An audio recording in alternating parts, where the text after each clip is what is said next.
Hello. So my speech today is going to be detailing how to properly perform the bench press. Right. So the bench press is a very broad term. It generally applies to this lift that's right behind me. Right, and it involves you unracking the weight, dropping it down to your chest, pushing back up. Pretty simple, pretty straightforward. Now I'm going to be going over the proper ways to bench, especially when you're getting towards higher numbers, right? Because over 25% of people that work out end up injuring their shoulder in one way or another, and a lot of that is due to unnecessary injuries that could be avoidable, and a lot of those injuries can also be chalked up to improper bench form. Right, so I'm no stranger to the gym. I'm also no stranger to injuries that were entirely avoidable if I just focused on proper form instead of trying to hit that big number just one more time. And today I'll just be talking about why lifting properly is important and having a long and safe lifting career. So first things first, we have to discuss what's called ego lifting, right? Ego lifting, if you don't know what the term is, refers to when you lift or you try to lift a weight that you're not capable of lifting to impress yourself or others. Now, it's pretty self-explanatory once you know what it means, because obviously ego lifting, you're lifting to boost your ego.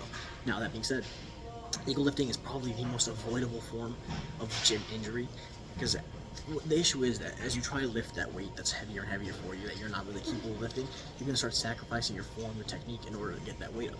Now, this results in injuries that you could have avoided entirely by just not ego lifting. So, ego lifting is one of the biggest culprits when it comes to gym safety culture. Avoid ego lifting. If you know you can't do it, don't do it. Know your limits, right? Always push your limits, but know your limits. Now, that being said, while we're on the topic of heavier weight, meaning worse form, I'm going to talk about why form is more important as weight gets heavier. So, as the weight gets heavier and heavier and it becomes harder for you to control, that form becomes so much more important, because what we tend to do is as the weight gets heavier and harder to control, we tend to sacrifice that form because it's easier to sacrifice the form, do kind of awkward form, but get the rep out, right? It's easier for us that way. But it's worse for you in the long run because, for example, let's say you do a new max, right? You hit a new max, but on the way up, you totally tweak your shoulder with bad form. Now, the time it's going to take you to recover from that and then move past the injury is time you could have spent training to achieve that lift naturally and move past it. So, that's why you want to be really cognizant of proper form, especially as weight gets heavier and harder to control. Now, I'm going to be detailing what actual proper form looks like. So there's a couple different segments I'll be covering. I'll be covering positioning, which is how you want your body to sit, right, while you're performing the lift. Now, generally, this is just a guideline. You can do whatever is most comfortable for you. There's a couple non-negotiables, but for the most part, it's just down to whatever you find comfortable when you're lifting. I'm also going to be covering bar path. Bar path is the path that you want the bar to travel during the rep. You want this to stay consistent, because if it stays consistent, that means your form's consistent, and that's what you always want. You want consistency, consistent, safe form, okay? And the last thing that I'll be going over is avoiding bad habits that a lot of people tend to suffer from when they first start benching, and that can be really detrimental to them later on.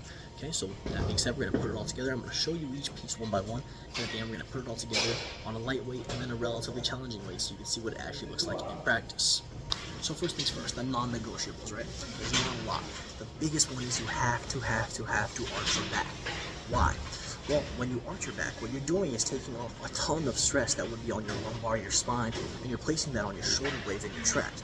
Muscles that are much more well-suited to taking that load without lasting injury. So, the biggest thing, you always want to have your back arched. Like, this doesn't mean an outrageous arch to the point where you're lifting yourself off the bench entirely. Just enough to the point that you're relieving your lumbar of all that excess stress, right? Now, generally, again, this is just a general guideline. You want to have your hands about shoulder width apart, right? Shoulder width apart. You want to have your feet back and tensing your quads. The reason being, this generally is called leg drive. Leg drive basically helps you engage your whole body to get that last burst of energy out in a rep, right? Now, leg drive and hand positioning can be very different from person to person. The reason for this is that some people just have more flexibility, they're just more comfortable in certain positions. Regardless, some people like their feet flat, some people like their feet on their toes, some people like their feet out, some people like their feet all the way in. It's totally up to preference and what you find comfortable. What I'm going to show you is just a general guideline that you can then use to make your own version that's comfortable and works for you, okay? So first off, I'm going to show you that positioning, and then we'll get into the bar path. So, positioning.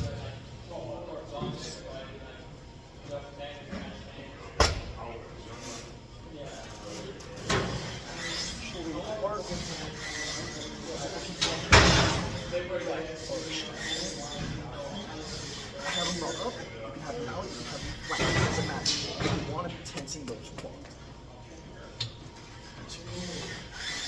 Got this up. That's what you want to do. This is general form, right? You got the arch back, tense quads, prep shoulders. So that's a general guideline for what you want the actual form to look like. Right now we're going to get into bar path. Bar path is the path that you want the bar to travel on each rep.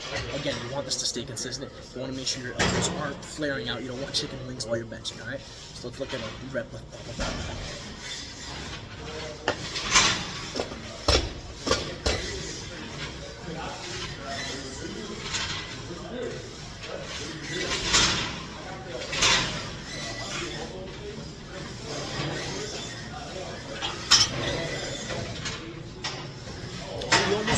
You almost want to be looking at a sort of crescent moon shape, right? As long as it stays somewhat consistent, you're golden. Now, I'm going to put it all together, as I just did. I just did a proper rep for you guys and put it all together with a weight that's actually challenging for me, because this weight is a warm-up for a lot of people, nowhere near the amount that I can lift, so I could do this with terrible form and you wouldn't even notice. So I'm going to throw on what's a somewhat challenging weight for me, and I'll demonstrate proper form on a difficult weight.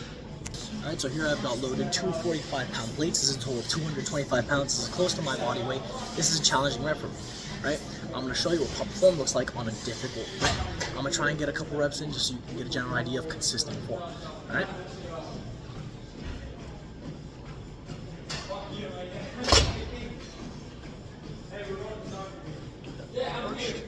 In place, quads, tension, shoulders.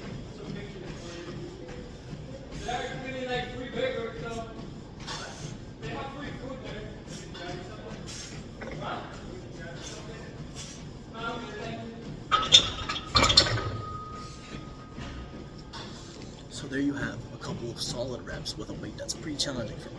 As you can notice, my form stayed pretty consistent because that trumps all when it comes to safety and lifting. Alright, so hope you've learned a lot how to properly bench and why lifting safely is so important to your lifting career. Thank you for listening.